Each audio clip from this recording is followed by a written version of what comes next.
Making the walk of shame. I am a man of my word. I pay my debts and my bets every time. It's about midnight.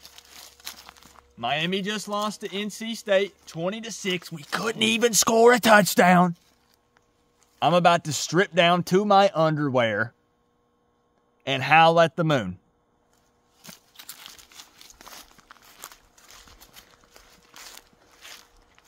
This look pretty good right here? Yeah? Okay. Well, it's about 40 degrees. I'm literally freezing my balls off right now. I'm going to step over to the side because YouTube is gonna flag this video if I take off my clothes while we're recording. So I'm going to step right. The clothes are coming off. Give me a second. My gosh, it is so cold.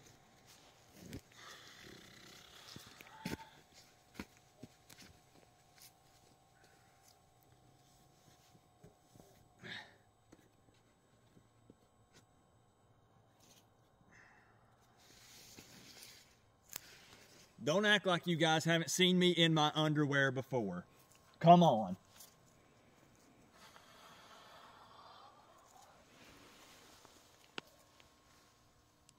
Oh, oh, oh, oh, oh! Oh, oh, oh, oh, oh! Come on, let's get inside. The neighbors are probably looking. Come on. Let's go.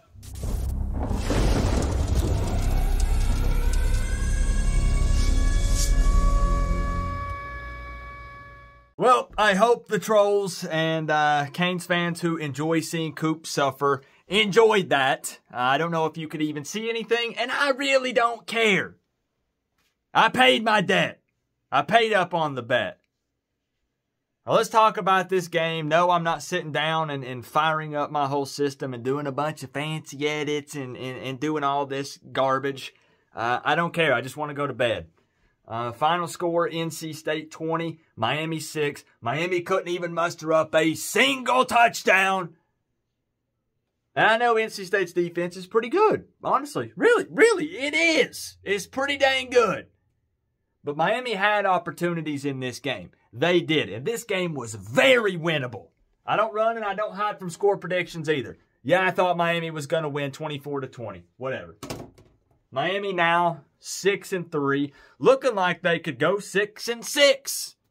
I was more worried about winning this game than I was Florida State because I felt like Florida State was a loss anyways. So I really wanted to win this game so we didn't drop 2 in a row.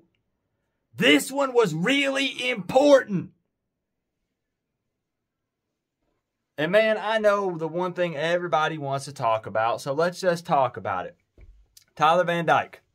Tyler Van Dyke now in his last 4 games has thrown 10 interceptions. I will agree that this man is done. Definitely mentally, he was already done emotionally, but Tyler Van Dyke is cooked mentally, period. He has 0 confidence.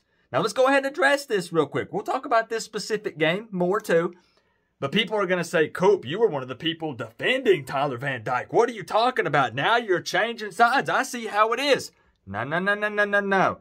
You're only listening to part of what I've been saying.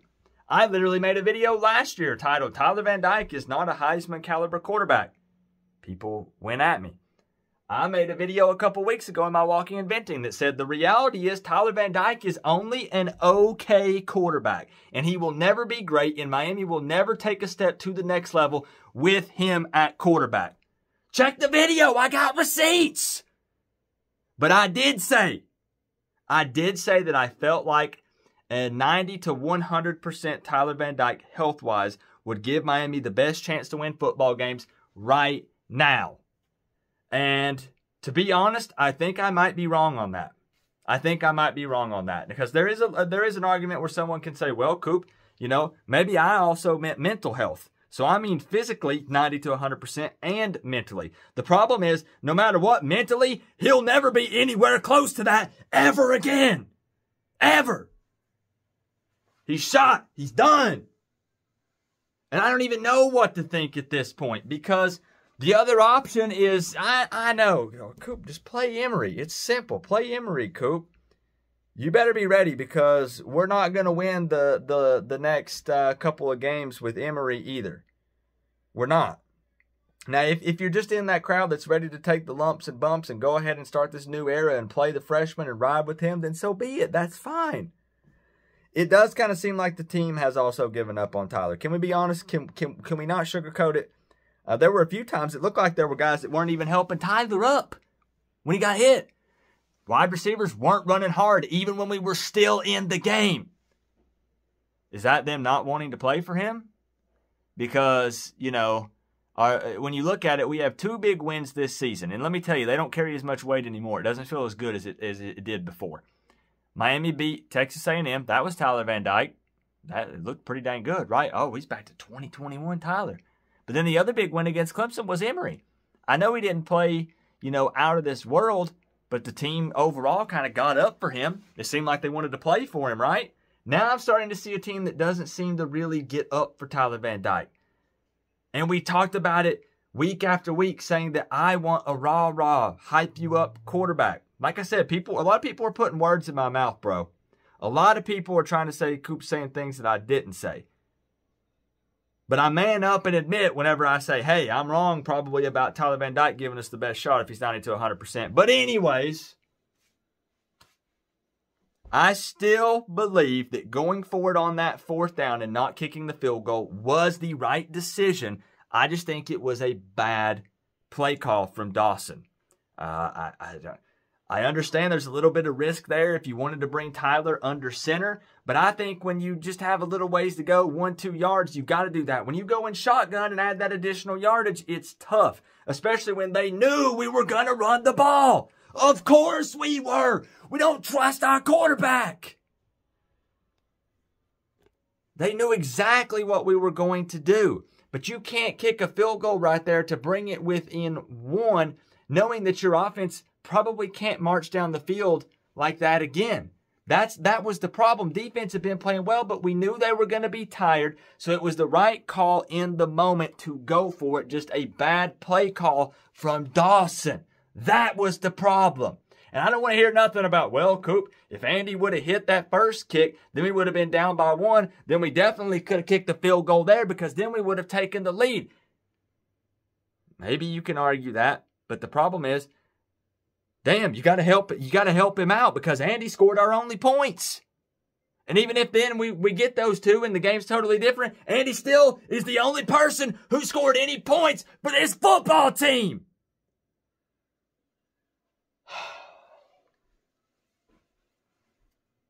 Man, like, such a winnable game. They're still rubbing it in my face. It's 12:30. We come out here, man, and we get blasted by a sophomore quarterback, MJ Morrison. We're supposed to have this potential top 10 quarterback in the country at some point in 2021, and then in this year, baloney, man. And I feel like that a big part of the play calling changes that we've seen, what I'm talking about here is, you know, fans being upset with Dawson saying, bro, it's vanilla. Like, what are we doing? Maybe the run game could be a little more creative. Sure. Yeah. But I think our quarterback situation is handicapping, handcuffing, whatever you want to say, our offense. Because if you play Tyler, well, I guess he's washed up physically and mentally.